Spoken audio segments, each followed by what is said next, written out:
Hello. It has been a very long time since I've actually recorded a YouTube video, and I'm back.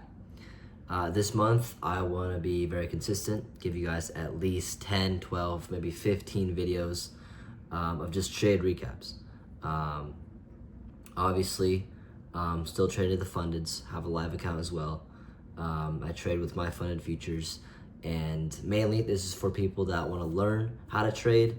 And if you already know how to trade, you can tweak little things, kind of understand where I'm coming from, and just go from there. So the main thing I want to point out on this chart when you're looking at it right now is obviously there is no indicator, there is no MACD, EMA, moving average. I trade strictly ICT concepts, so liquidity, imbalances, inverse fair value gaps, SMT, all those concepts that you may have learned from TJR, Patty, or just ICT himself. That's where I started with ICT, and then I gradually kind of understood it more and created my own strategy that works for me, and I execute that almost every single day. 90% of the time I take a trade. On 10% I just kind of leave it blank. There's just shitty price action. But if you're looking at the charts right now, this may look like a small little indent in price action, but this is $515. $515 off just small increases, high probability moves in price action. You don't need to catch all this. You just need to catch a little bit, 7.7 or 6.75 ticks in price action using two minis in the S&P futures. I also trade NASDAQ as well. My stop loss is $450, which is around 23 ticks. I'm usually trading around 800, targeting $600, just the highs and lows in price action. So if there's a high, my take profit is going to be there. If there's a low, my take profit is going to be low.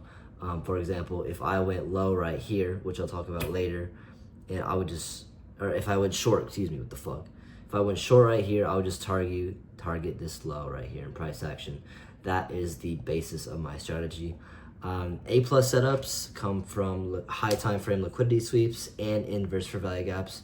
I will show you why I did not take this IFVG today. And basically this is what price action looked like when it opened up this morning. Just a little bit of basis for you guys, just targeting lows in price action.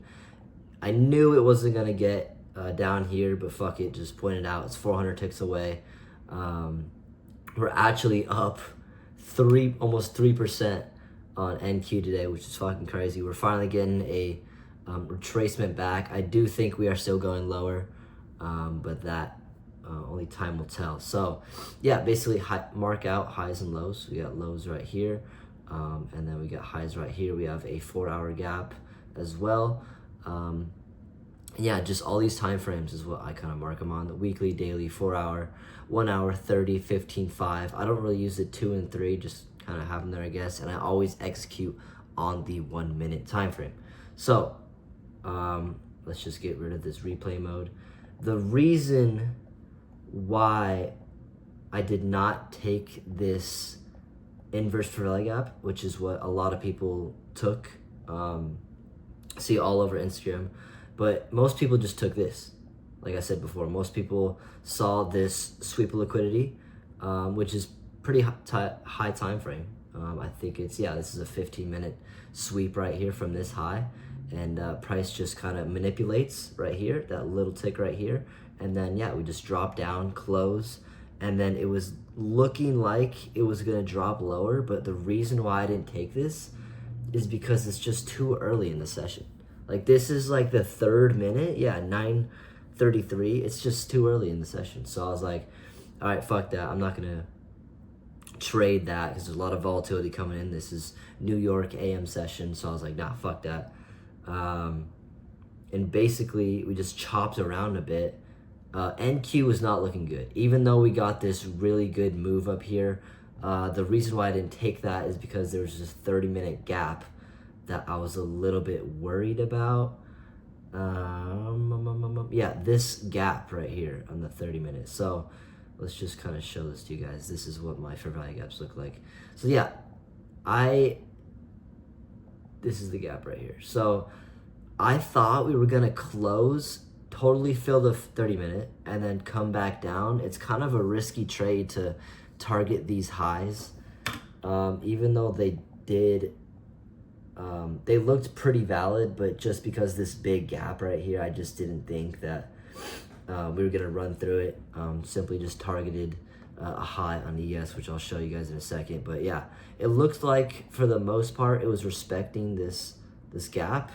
Right here, here. We're still just like wicking in, so it's like, it looks like it's gonna be respected. Obviously it was not in the end, but just something I'm just not willing to take, as well as the fair value gap, or the inverse fair value gap that happened in the first 3 minutes. The trade that I did take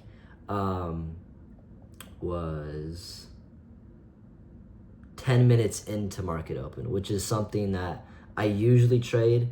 I would say that the A+ setups come around 9:40 to 10 o'clock.